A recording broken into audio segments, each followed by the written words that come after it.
the kind of the advantages of having legislation down at the state's level. And so, I mean, the Republican, right? We want a smaller federal footprint.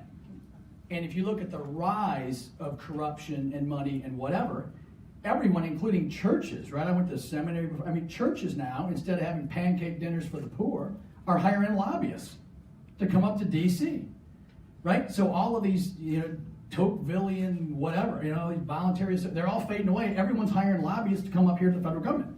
And then you wonder, right, and the pie up here, the government pie, is a non-growth pie, right? And so everyone's fighting tooth and nail to get their hands on a smaller and smaller piece of the government. The mandatory spending part of the budget is 75% of the budget now, right? Discretionary, what you all think of as the budget, right? The transportation, the education, the military is 25, 30%.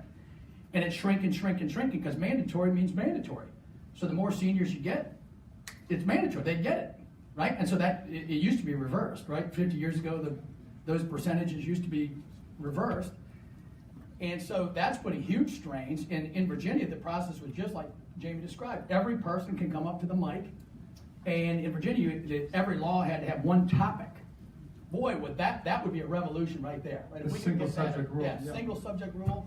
If you could get that through the House, that would be a miracle, right? Because then you don't get to add all the special interests off in the subsections. We just passed a budget bill. We're still learning what's in it.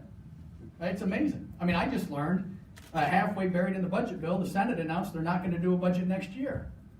That's brilliant. Right? So, I mean, you really can't make it up.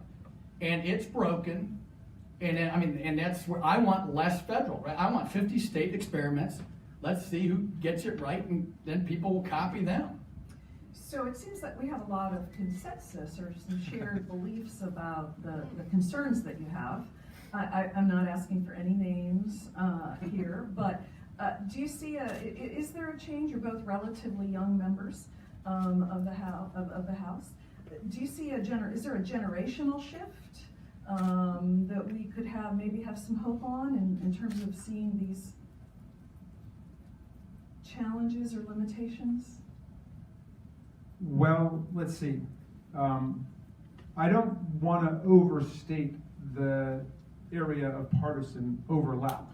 I mean, there are clearly a lot of things that Dave and I agree about. And, for example, the most recent budget caps vote, the all-nighter we pulled the other night, we both voted against it. I think you voted against it, right?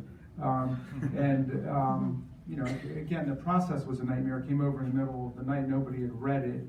And very reckless spending. Like, I think the tax bill was extraordinarily reckless. It's going to drive $1.5 trillion deficit hole into what's already a big budget hole that we've got.